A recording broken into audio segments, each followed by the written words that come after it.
আসসালামু আলাইকুম। সরাসরি লাইভে যুক্ত হয়ে গেলাম। আওয়ামী লীগের লোকজনের বহুদিন হইল একটু নসিহত করা হয় না। এইজন্য আজকে লাইভে আসলাম। লাইভে না আসলে আবার শরীরে জোশ আসে না। বিষয় হলো যে আগামী কালকে ১৩ই নভেম্বর। এই ১৩ তারিখ নিয়ে সারা দেশে একটা উদ্বেগ উৎকণ্ঠা অবশ্যই আছে। এটা অস্বীকার করার কিছু নাই। তা আওয়ামী লীগের লোকজন যেভাবে এটাকে তুলে ধরার চেষ্টা করছে তাদের এটা হচ্ছে ৭১-এর তাদের সেই কথিত ভারত-পাকিস্তান যুদ্ধ, না কথিত না মানে কথিত মুক্তিযুদ্ধ, এটা ভারত-পাকিস্তানের মধ্যে সংগঠিত হয়েছিল। সেই যুদ্ধ আর এবারের যুদ্ধ তাদের এক। ওদের যুদ্ধ সব এরকম। ওরা একটা কথা বলে থাকে যে আপনার কি বলে এটারে ওই যে রাস্তায় জন্ম ওদের। ওদের জন্ম রাজপথ মানে কি রাস্তায় আরকি। ওদের জন্ম রাস্তায় এটা সত্যি কথা। এবং ওরা পাকিস্তানি বীজ এটা কিন্তু ওরা নিজেরা বুঝে না, না বুঝে আন্দাজেই বলে। যে ওরা বলে না যে আমার বাবা ছিল রাজাকার, এই যে তারপরে শহীদ নিজামী, শহীদ আব্দুল কাদের মোল্লা এরা হচ্ছে রাজাকার ছিল। এরা না বুঝা বলে এগুলি। ধরেন আমি নিজে স্বীকার করি যে আমার বাপ রাজাকার ছিল। আমি নিজে রাজাকার ছিলাম। আমার বাপ আমি ২ জনে মিলে আওয়ামী লীগের বহু মহিলাদেরকে নিয়ে পাকিস্তানি ক্যাম্পে লাগাইতে দিয়ে আসতাম। আর নিজে, নিজে গেছি আমি। আচ্ছা, এটা বলার পিছনে কিন্তু যে শালা বুদ্ধিমান ওই শালা কিন্তু জীবনে কোনদিন বলবে না যে আমি মুক্তিযোদ্ধা ছিলাম। বুঝতে পারলে সমস্যা আছে ভাই। আমার বাবা আমরা রাজাকার। তার মানে ওদের মাদেরকে নিয়ে পাকিস্তানি ক্যাম্পে দিয়ে আসছি। তাহলে এবার পাকিস্তানি বীজ কারা হইলো আপনি বলেন। পাকিস্তানি বীজ তো ওরা তাইলে। ওরা না বুঝে এটারা একটু বলে। যে এখন ওরা এই রাজপথে জন্ম নিয়া মানে রাস্তায় জন্ম নিয়া ওরা কি করেছে সেটা আমরা একটু দেখি। মানে রাজপথে জন্ম মানে ওরা যেটা বুঝাইতে চায় ওরা খুব ফাইট টাইট করে তারপরে টিকে থাকতে পারে। ওরা সারা জীবন পিছনের দরজা দিয়ে চেষ্টা করেছে। ওদের বাপ আছে একটা ভারতে, আর এই বিদেশীদের কাছে। আর ওদের এই মানে খুবই কি বলে এটারে ওরা আপনার মানে নাশকতা, যে নাশকতা ওরা এই যে বার্ন ইউনিট খুলে তারপরে শেখ হাসিনা বার্ন ইউনিট এখানে ওই যে রয়ের সদস্য সামন্তলালরে বসায় দিয়ে সারা দুনিয়ায় ওরা প্রচার করেছে। মানে ওরা জানে রাতেই হবে আগে থেকেই আপনার ফারজানা রূপা থেকে শুরু করে মুন্নি সাহাটা এগুলি যা আগে থেকে যা বসে থাকতো। লাশ আসতেছে, পোড়া মানুষ আসতেছে এটা ওরা জানতো। ২০১৩, ১৪, ১৫ এগুলো ওরা করেছে। এই বেনজির, মনিরুল এদেরকে নিয়ে তারপরে এই কাজগুলো করেছে। তো ১৯৭২ সাল থেকে যদি আপনি শুরু করেন, ওরাই দেশে ১ম ক্রস ফায়ার, ওরাই দেশে ১ম মানুষ গুম, ওরাই ১ম বিরোধী দলকে মারধর, ৪৫,০০০ মানুষকে ওরা শুধুমাত্র রাজনৈতিক কারণে মেরে ফেলেছে। এই কাজগুলো ওরা বহু আগে থেকেই করে। ৯১-তে বিএনপি ক্ষমতায় আসার পরে সেই গান পাউডার দিয়ে মানুষ পোড়ানো থেকে শুরু করে ২০১৩, ১৪, ১৫ পর্যন্ত যত নাশকতা সব ওদের। বিএনপির লোকজন চুরি করতে পারে ভাই। বিএনপির লোকরে দিয়ে আওয়ামী লীগের কাজ হবে না। আওয়ামী লীগ হচ্ছে নৃশংস এরা। এরা সামনাসামনি কখনো আপনাকে কিছু করতে পারবে না। এরা গোপনে ওই যত ধরনের মানে জাউরামির শেষ পর্যায়ে যা আছে সবকিছু এদেরকে দেয়া সম্ভব। এরা সুযোগ পাইলে আপনারে মারার পরে আপনার লাশের উপরে নাচতে পারে। এইসব প্রমাণ তারা রেখেছে। এখন বিষয় হচ্ছে যে ১৫ই আগস্টে ওরা যে কথাটা বলে যে রাস্তায় জন্ম বিশাল আকারে কিছু করতে পারে। ১৫ই আগস্টে ওদের বাপের বিচির মধ্যে চাপ দিয়ে মেরে ফেলল না আমাদের বীর মুক্তিযোদ্ধা কর্নেল ডালিম সহ বজলুল হুদা, ফারুক ভাই, নূর ভাই। এরা আমার আমার আমার প্রাণের ভাই এরা। এদের এদের প্রতি সারা জীবন স্বপ্ন থাকবে। যদি ক্ষমতা থাকতো সবার আগে দেশে নিয়ে আসতাম মেজর ডালিমকে। এখন এই যে ১৫ই আগস্ট তাদেরকে বিচিতে ৪-৫ মেরে ফেললো না? কিছু করতে পেরেছে আওয়ামী লীগ? এর চাইতে বড় ঘটনা আর কি হবে? ৩২ নাম্বার বাংলাদেশের মানুষের কাছে অনুরোধ এবং পুলিশ, সেনাবাহিনী, বিডিআর এখানে কেউ কোনো ধরনের বাধা দিতে যাবেন না। সবার কাছে অনুরোধ ৩২ নম্বরের বাকি অংশ যেটুকু আছে ইট সহ খুলে নিয়ে যাবেন কালকে। একটা কিছু যেন অবশিষ্ট না থাকে। পুলিশ-টুলিশ যে যেখানে ওইখানে গিয়ে এটারে বাঁচাইতে চাবে ওরে মনে করবেন ও আওয়ামী লীগের লোক। ওইটারে সহ ধরতে হবে। আজকে মেহেরপুরে একটা ঘটনা ঘটেছে, একজন পুলিশ সুপারের কার্যালয়ে সম্ভবত আগুন ধরেছে। পুলিশ সুপার কার্যালয়ের ভিতরে আগুন ধরাইলো কারা? এটা পুলিশ ধরিয়েছে। সেখানে সাংবাদিকরা ছবি আনতে যাওয়ার পর তাদেরকে বাধা দিয়েছে। আমি বিষয় যেহেতু জানি না, সুনির্দিষ্টভাবে বলতে পারছি না, এটার বিরুদ্ধে ব্যবস্থা নেওয়া উচিত, তদন্ত করা উচিত, কে করেছে, কি হলো সেখানে। অতএব 32 নম্বরে ওরা কালকে আসবে বলছে না, কালকে নামবে বলছে না, 32 নম্বর বাকিটাই করে দিতে হবে। ওরা একটা ডাক দিলে যে কোনো কিছু ওরা কর্মসূচি দেবে, সেটাতে ওদের ড্যামেজ করতে হবে, কোনো না কোনো ড্যামেজ করতে হবে। ওরা জীবনে কোনোদিন সামনে এইভাবে রাস্তায় আসেও নাই, কালকেও আসবে না, আপনাদেরকে গ্যারান্টি দিলাম আমি। কিন্তু প্রশ্ন হয়েছে যে আমাদের যে প্রশাসন, তাদের প্রস্তুতি কতটুকু? আপনি আওয়ামী লীগের সময় যখন কোনো কর্মসূচি দেওয়া হতো, তখন সব মামলায় যারা আসামি আছে, আগে গ্রেপ্তার ছিল কিংবা আসামি আছে, ওদের নিজেদের পেন্ডিং মামলা থাকতো, মানে ওরা বিএনপির নাম ধরে ধরে, জামাতের কমিটি ধরে ধরে তারপর ওরা করতো, কারাগারে ধরতে হবে। 15 দিনের মধ্যে সব জেলখানায়। এরপরে ওই প্রোগ্রাম যাওয়ার পরে আস্তে আস্তে আস্তে তাদেরকে জামিন দেওয়া হতো।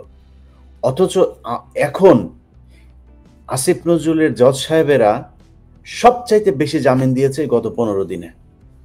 কারণ কি?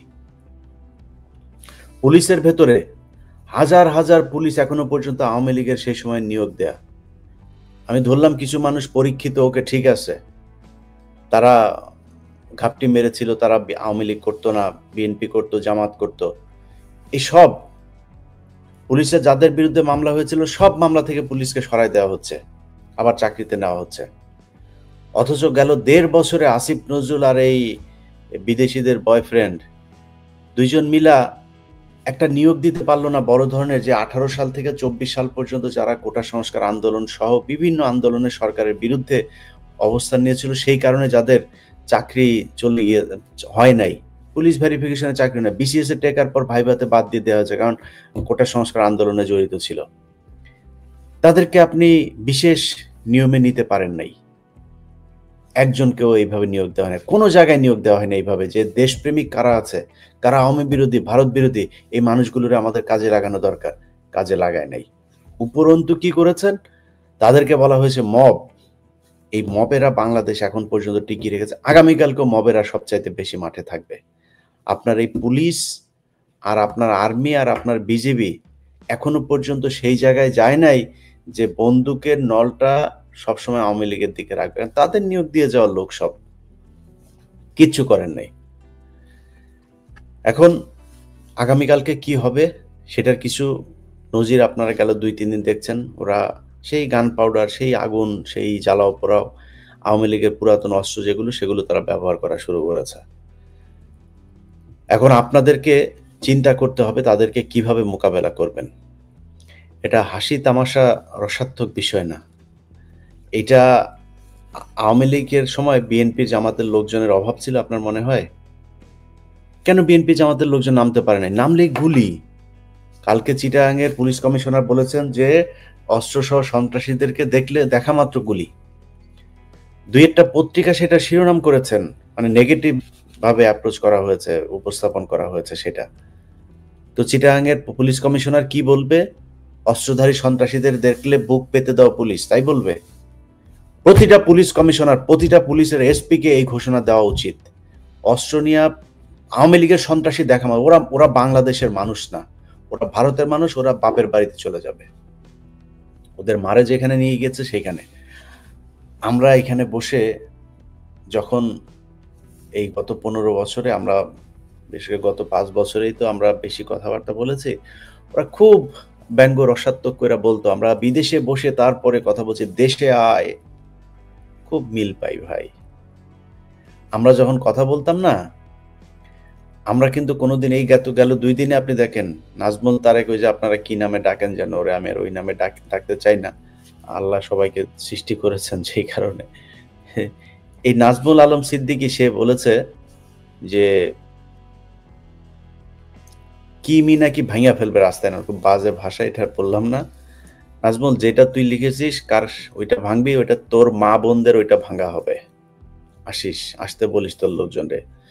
তোর বাপ ভাই বোন যা রেখে গেছিস দেশে, ওগুলি সব এখন সারাদিন বউ বাচ্চা নিয়ে টেনশন করে আর বুদ্ধি করে যে কেমনে কালকে গিয়া বিএনপির ওই নেতারে আর জামাতের ওই নেতারে গিয়ে হাতে পায়ে ধরে বলবো, ভাই আমরা আওয়ামী লীগ করতাম না, ভাই আমি তো ভুলে করেছিলাম, ভাই আমার তো ব্যবসা ঠেকানোর জন্য করেছিলাম, ভাই আমি কিন্তু মনে প্রাণে জিয়ার সৈনিক। তোদের লোকজনের সারাদিনের এখন প্রস্তুতি একটাই, কেমনে জামাত হবে, কেমনে এই ইয়ে হবে, বিএনপি হবে, এটাই তোদের এখন মূল টার্গেট। সেই লোকগুলি কালকে রাস্তায় নেমে আসবে, সেটার চামড়া উড়ায় ফেলবে ধরে, আসতে বলিস। এখন আমরা ওই যে কথাবার্তা বলতাম না, আমরা কি কোনোদিন বলছি নাকি যে ভাই তোর রাস্তায় আসিস আমরা তোরা এইটা করে ফেলবো? আমরা তো এইগুলি বলি নাই ভাই, আমরা জনমত গঠন করেছি। তোরা জনমত গঠন করতে পারছিস? এই গেল 1.5 বছরে তোরা যে পরিমাণে অপকর্ম দেশ থেকে করে গেছিস, ন্যূনতম কোনো ক্ষমা, অনুশোচনা কোনো কিছু তোদের ভেতরে নাই। এই অপরাধ বোধ যার ভেতরে থাকবে না, মাত্র 15টা দিনে তোরা 2200 মানুষকে তোরা মেরেছিস। তাও কাদেরকে মেরেছিস? স্কুলের শিক্ষার্থী, রাস্তার একজন, ফুটপাতের একজন হকার, একটা পথচারী, তাদেরকে ধরে ধরে তোরা মেরে ফেলেছিস। এই কাজ তোরা করেছিস। তোরা জনমত গঠন করতে পারিস নাই। এখন আমরা যেগুলি বলতাম সেগুলি বলার পর তারা খুব ব্যঙ্গ করতো, বিদেশে বসে কথা বলে এই করা যাবে না। বিদেশে বসে তোদের আব্বা না বলে পাকিস্তানে বসে দেশ স্বাধীন করে দিয়ে গিয়েছে, আমরা আমেরিকায় বসে তারপরে দেশ স্বাধীন করেছি। এই দেশের এই যে জনমত দেখছিস না, এই জনমত আমরা তৈরি করেছে। কোনো দেওয়ার দরকার নেই, রেকগনিশন দেওয়ার দরকার নেই। মানুষ জানে কে কি করেছে, সেটা মানুষ জানে। তোদের সাথে কথা বলছে যেহেতু, এখন আর অন্য তর্কে না যাই। তোরা এখনো পর্যন্ত যা করেছিস সেগুলি অস্বীকার করছিস, আবার সেগুলি করবি সেটা স্বীকার করছিস। তোদেরকে এই ধরনের কর্মসূচি কে দিতে বলে আমি জানি না, প্রতিটা কর্মসূচিতে তোদের ড্যামেজ হবে। এখন এই যে নতুন করে তোদের নির্বাচনে আনা টানা যা যা কথাবার্তা হচ্ছিল না, এইখানে তোরা শেষ পেরেকটা ঢুকাইলি। অতএব আমি বাংলাদেশের প্রশাসন, সরকার, সবার কাছে একটা জিনিস বলি, আওয়ামী লীগ, মনে করেন হাইপোথেটিক্যালি আমি একটা কথা বললাম, মনে করেন আওয়ামী লীগ ব্যাক করলো, কারণ আমি এখন আসিফ নজরুলের বিরুদ্ধে কথা বলি। আসিফ নজরুল যত কিছুই বলুক, যত চেষ্টাই করুক, আসিফ নজরুল তোমার পাশার চামড়া থাকবে না একটাও। তুমি কই যাবা? এইখানে আসবে আমরা পেডাবো, দেশে থাকবা আওয়ামী লীগ, কই যাবা? আসিফ নজরুল কত টাকা তুমি কামাইছো, যত টাকা কামাও, পৃথিবীর কোথাও যায় শান্তিতে থাকতে পারবা না। ইউনুস তো এমনিতেই বিদেশি গার্লফ্রেন্ড নিয়ে থাকে, ইউনুসের সমস্যা নেই, ওরা আমরা পাবো না, ওরা ও বাঙালি পট্টিতে আসেও না, বাঙালিদের সাথে ওর চেনেও না, যায়ও না, থাকেও না। ইউনুসের হিসাব বাদ। ইউনুস কি চায় আল্লাহ জানে ভাই, এই সরকার যে আসলে কি চায়। এরা কিছু কিছু জিনিস থেকে না, এরাও তো আওয়ামী বিরোধী, আবার কিছু কিছু কাজ করে, কি করে না করে বুঝি না। তো ওদেরকে বলবো যে দমন করলে কঠোরভাবে দমন করতে হবে। এই আসিফ নজরুল সব লোকজনরে আপনার রাস্তায় ধরা পড়বে, আর রাস্তায় ধরা পড়ার পর আপনার একটু মজা করবেন। ওই যে 32 নম্বরে যেটা হইলো, কিছু লোকজন আসলো সেখানে, তাদেরকে নিয়ে মজা করে, মজা করার না, মিশায় ফেলতে হবে মাটির সাথে। জামিন, জেলখানায় গেলেই জামিন পাওয়া যায়। আওয়ামী লীগ এটা বুঝতে পারছে যে জেলখানায় গেলে সমস্যা নাই, তখন স্লোগান দেয় জয় বাংলা, জয় বঙ্গবন্ধু। স্লোগান কেন দেয়? স্লোগান দেয় কারণ ওরা জানে জেলখানায় গেলে সমস্যা নাই, আবার বের হওয়া যায়, টাকাতে কিছু টাকা দিলেই বের হয়। সব জজেরা এগুলো করছে এখন, কিছু কিছু জজ ভালো আছেন। তো এই কাজগুলো কিন্তু হচ্ছে, যেই কারণে আপনাদেরকে সিদ্ধান্ত নিতে হবে আপনারা আওয়ামী লীগকে আসতে দিতে চান নাকি চান না। আপনার সমস্যা আমার সমস্যা যদি এক হয়, তাহলে আমার সাথে আপনার বাধে কেন? আমি কি চেয়েছি? আমি চেয়েছি এই দেশে আওয়ামী লীগ শূন্য হইতে হবে, আওয়ামী লীগের বিচার হইতে হবে। যারা বিভিন্ন জায়গায় সচিবালয়, এখন পর্যন্ত সচিবালয়ের সব আওয়ামী লীগের লোকজন, এদের দিয়ে কি হবে? যেসব জজেদের বিরুদ্ধে ব্যাপক অভিযোগ ছিল, এই সিনহার সময় কিছু হিন্দু নিয়োগ দিয়ে গিয়েছিল, সব এখন বিভিন্ন জেলায়, ঢাকা থেকে সরিয়ে বিভিন্ন জেলায় তাদেরকে জেলা জজ হিসাবে নিয়োগ দেওয়া হয়েছে। আসিফ নজরুল করেছে এটা। তো আপনি কিভাবে চান যে আওয়ামী লীগের লোকজন জেলখানায় থাকবে? তাদের কিছু বলা হয় না। অতএব এটার ব্যাপারে পদক্ষেপ নিতে হবে। দুই একটা কমেন্ট পড়লাম, আমি কমেন্ট দেখছি মাঝে মধ্যে চোখ যায়। সেখানে আওয়ামী লীগের লোকজন লিখেছে যে ভয় পাইছিস? বুঝছেন? অবশ্যই ভয় পেয়েছে আওয়ামী লীগের মাদার বোর্ডেরা, তোদের অবশ্যই ভয় পাই। তোরা তো সেই দল রাজনৈতিক প্রতিহিংসার কারণে ৪৫,০০০ মানুষকে খুন করে ফেলছিস একটা স্বাধীন একটা দেশের, সদ্য স্বাধীন একটা দেশে। একটা দেশের ভেতরে একজন আলেম শুধুমাত্র ধর্ম প্রচারের কারণে তার ঘরের ছোট ৬ মাসের বাচ্চা সহ ঘরের ভেতরে ঢুকিয়ে তোরা বোমা মেরে ফেলেছিস। তোদেরকে ভয় পাওয়ার অনেক কারণ আছে। গান পাউডার দিয়ে মানুষ মেরেছিস। ছোট ছোট বাচ্চারা রাস্তায় নেমে এসেছিল সড়ক আন্দোলনে, কোটা সংস্কার আন্দোলনে, তাদেরকে পিটিয়ে যেভাবে রক্তাক্ত করেছিস, সবশেষ তাদেরকে হত্যা করেছিস। ২৪০০ ২,৪০০ মানুষকে তোরা হত্যা করেছিস। তোদেরকে ভয় পাওয়ার অনেক কারণ আছে। ব্যাপক হিংস্র তোরা, কিন্তু তোরা কখনো সামনাসামনি এসে তারপরে দাঁড়ানোর এই সাহস তোদের কখনোই হয় নাই, এখনো নাই। তোদের যদি মিনিমাম কোনো লজ্জা শরম কিছু থাকতো, অন্তত মানে কমও যদি এক যুগ তোরা মানুষের সামনে মুখ দেখাইতিস না। এইভাবে মানুষ যায় রে, এইভাবে কোনোদিন মানুষ যায়? এমনে পলায় যায় মানুষ? কেউ কয়েক ঘন্টার মধ্যে পুরো বাংলাদেশ শূন্য করে দিলি তোরা। এরকম এক পলাতক দল আবার হুঙ্কার দিস বিদেশে বসা আমাদেরকে বলতে আমরা নাকি পলাতক। বেটা আমরা পলাতক রে। কলারের ধৈরা তোদের আওয়ামী লীগের যুবলীগের লোকজনের কলারের ধৈরা ভোট কেন্দ্রের মধ্যে আমি একা, হাতে পিস্তলও ছিল না, গানও ছিল না, কিছুই ছিল না, একা থাপড়াইছি। ওটা তো ক্যামেরায় নাই। ঘুষাইছি, যা লাথি মারছি, পেছনে পা হোগার মধ্যে লাথি দিছি, বাইরে এখান থেকে। এগুলো করছি, ঘুরে আসছি। ৫ তারিখে ২০১৪ সালে নির্বাচনে ফুটেজ সার্চ দিস, ইলিয়াস হোসাইন, ইটিভি, ২১ টিভি, এভাবে সার্চ দিস, পেয়ে যাবে সব ফুটেজ। দেখিস না এগুলি? দৌড়ায় কিভাবে পার করছে দেখিস না এগুলি? তো তারপরে কি করছিস? চাকরিচ্যুত করছিস, মামলা দিছিস। চাকরিচ্যুত দেওয়ার পরেও দেশে বিভিন্ন টেলিভিশন পত্রিকা যেগুলো ৩ গুণ ২ গুণ বেতন দিয়ে তারপরে নিতে চাইতো, তাদের অফিসে গিয়েছে, তারা অফিসে নেয় না। না ভাই, গোয়েন্দা সংস্থা থেকে দেওয়া আছে। আমি কনক সারোয়ার চাকরির জন্য হন্যে হয়ে ঘুরেছি, কেউ নেয় নাই। সবাইকে অর্ডার দিয়ে দেওয়া হয়েছে যাতে আমাদেরকে চাকরিতে নেওয়া না হয়। তো কি করব? না খায় মরবো।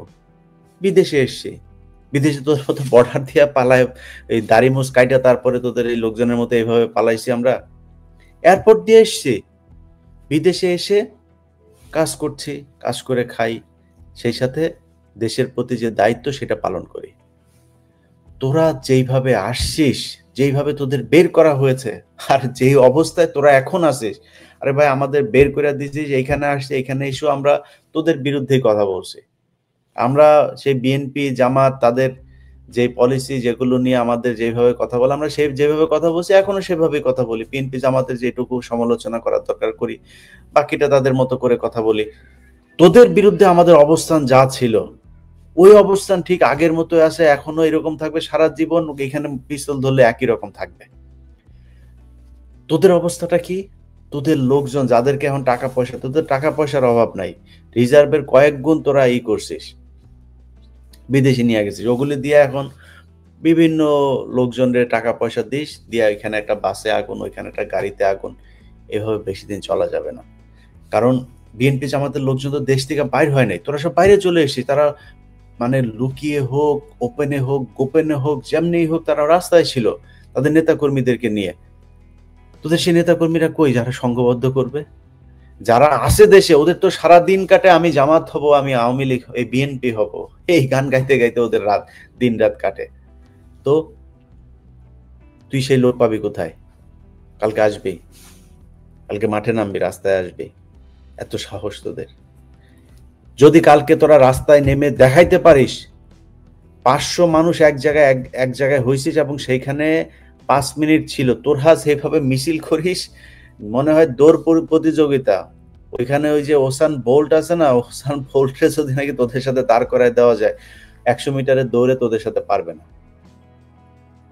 তোদের এত ভয়ঙ্কর রকমের দৌড় তোরা দিস, টাকা পয়সা দিয়ে কিছু বায়নাটা নিয়ে জয় বাংলা জয়, কি হলো, কিছুক্ষণের মধ্যে এই জিনিস নাই। এই হয়েছে তোদের অবস্থা। এখন তোদেরকে পরামর্শ দেই কিছু, তোদের কাছে পরামর্শ হইলো মাপ চা, যা করছিস স্বীকার কর।